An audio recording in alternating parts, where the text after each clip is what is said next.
त्यामुळे आता अपक्ष लढत असले तरी अब्दुल सत्तार पुढच्या काही दिवसांमध्ये भाजपमध्ये प्रवेश करतात का याची चर्चा सुरू झालेली आहे। त्यामुळे कोकणामध्ये रत्नागिरी सिंधुदुर्ग लोकसभा मतदारसंघात शिवसेना भाजपचं अखेर मनोमिलन झाले।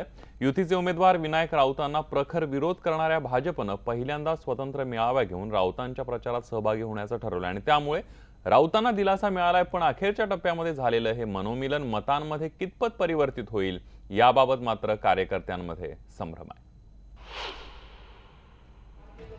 विनायक राऊतांविरोधात दंड थोपटणाऱ्या सिंधुदुर्ग भाजपलाच अखेर वरिष्ठांच्या दबावामुळे मतभेद बाजूला ठेवून राऊतांच्या प्रचारासाठी मेळावा घ्यावा लागतोय।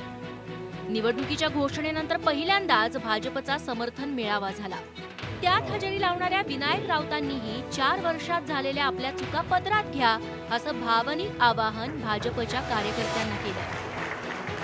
सामूहिकरित्या बसून सुद्धा तक्रारी जाणून घेतल्या। साहजिकच अपेक्षा असते, मागची महायुती 29 वर्ष चालली, आता सुरू झालेली महायुती पुढची 50 वर्ष राहणार आहे। विनायक राऊतांना मत म्हणजे नरेंद्र मोदींना मत असं कार्यकर्त्यांच्या मनावर बिंबवण्याचा प्रयत्न भाजपच्या नेत्यांनी केलाय।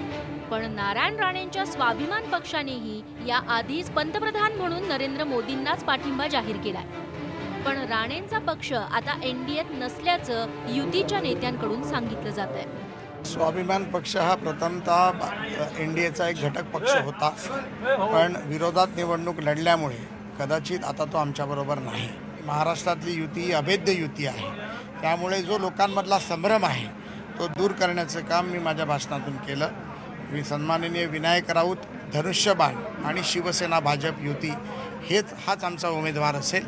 राणेंना खरं तर त्याला विचार करायला पाहिजे होता आमच्याशी लढताना, कारण आज ना उद्या हे दोन्ही भाऊ एकत्र आले तर आपली काय परिस्थिती होईल हे त्यांनी ओळखायला पाहिजे होतं। म्हणून मी एका शब्दामध्ये सांगितलेलं आहे की हा धनुष्यबाण दोघांनी भाजप आणि सेनेच्या नीतीने अशा रीतीने मारा की एका बाणामध्ये 3 लोकांना तुम्हाला बळी पडलेले दिसतील, किंवा 3 एका बाणामध्ये 3, म्हणजे असं आजचा बाण आहे आणि हा बाण त्यांनीच आमच्या हातात दिला आहे।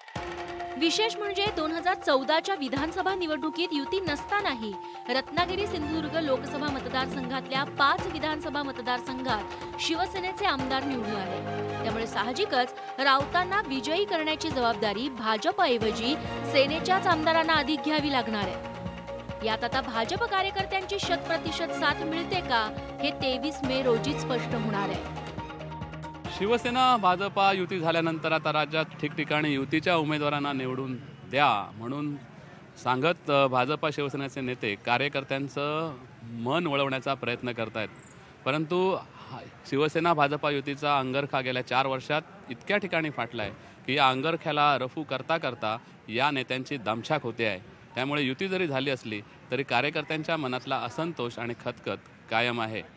विजय बासुतकरसह दिनेश केळुसकर, न्यूज 18 लोकमत, रत्नागिरी।